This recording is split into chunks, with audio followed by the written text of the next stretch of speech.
Dean never expected his desperate purchase of a rusted Volkswagen Beetle to change everything.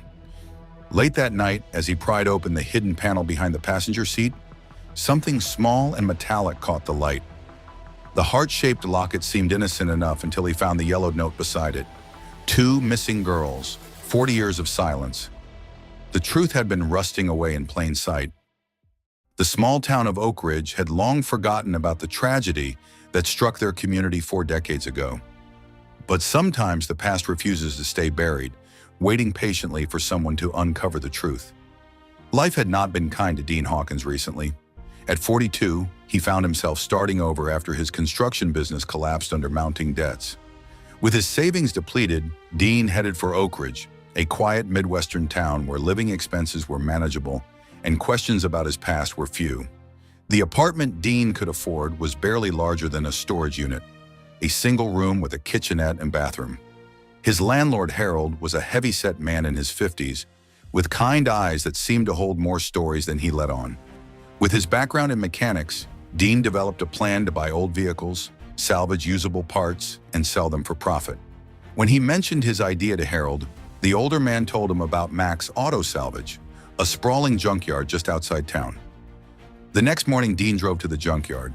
Near the back of the lot, partially hidden behind a stack of tires, he spotted a 1972 Volkswagen Beetle. Despite decades of exposure to the elements, its iconic shape was unmistakable. The blue paint had faded to a ghostly gray, and rust had claimed much of the body, but something about it called to him.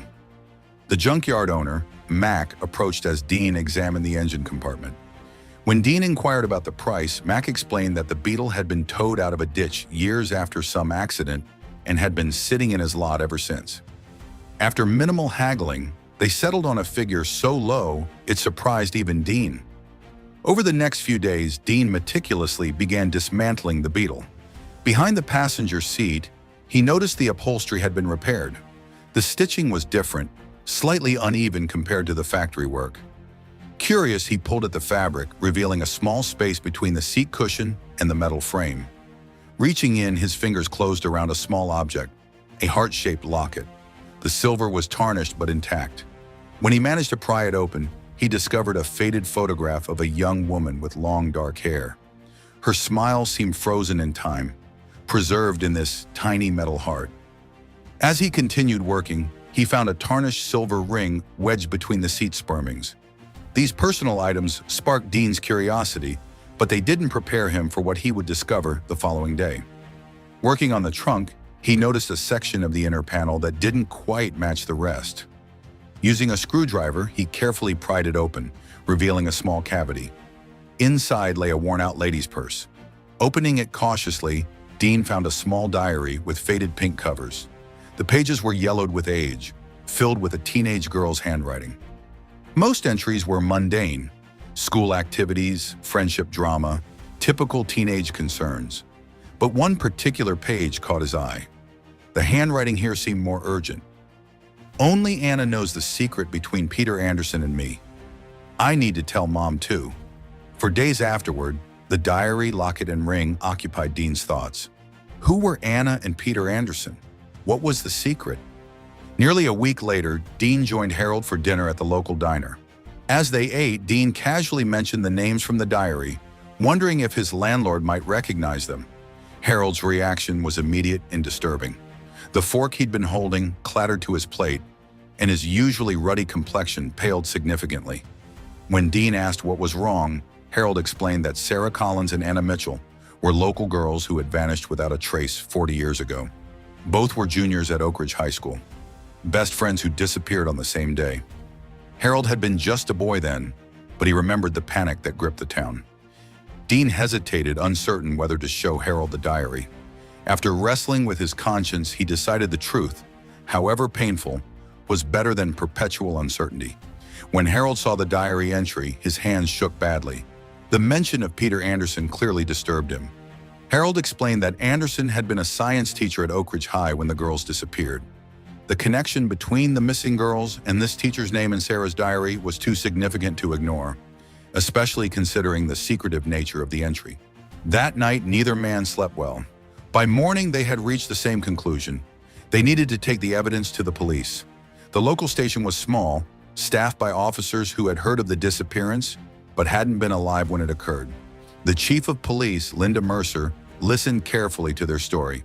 When they produced the locket, diary, and ring, she immediately recognized the potential significance. Within hours, she had contacted the state police to reopen the cold case. News of the discovery spread through Oak Ridge like wildfire. Investigators located Sarah Collins and Anna Mitchell's mothers. Both women, now in their 70s, had remained in Oak Ridge, unable to leave the place where they last saw their daughters. They had lived 4 decades in limbo, neither able to fully grieve nor completely abandon hope. When shown the locket, Mrs. Collins collapsed into tears.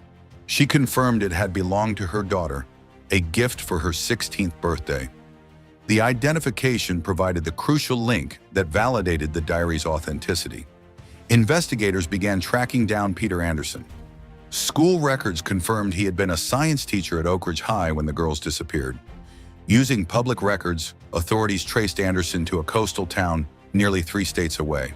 There, living under the name Paul Andrews, they found a man in his 70s who had built a quiet life as a bookstore owner. His wife of 39 years had no idea of his former identity or the dark secret he carried. When police officers arrived at his door, Anderson knew immediately why they had come.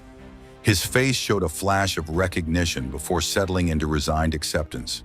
Still, he initially denied everything, claiming mistaken identity and demanding a lawyer. The evidence mounted quickly. Finally, faced with overwhelming proof, Anderson broke. The confession he provided painted a horrifying picture. Sarah had been involved with him, a secret relationship that had turned physical. When she became pregnant, she and Anna confronted him, demanding he take responsibility.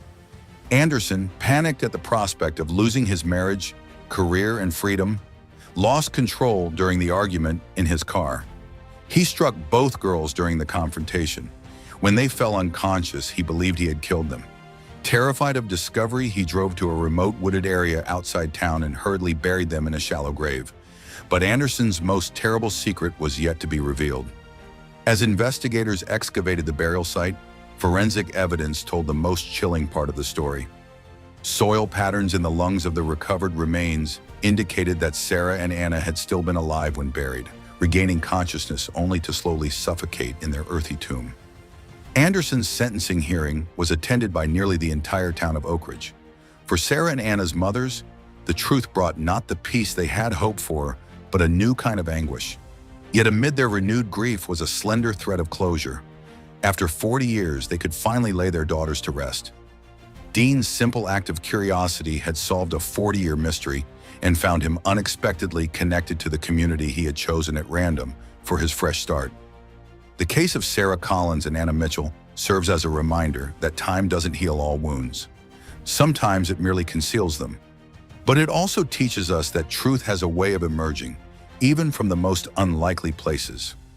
Have you ever found something unexpected that changed your understanding of the past?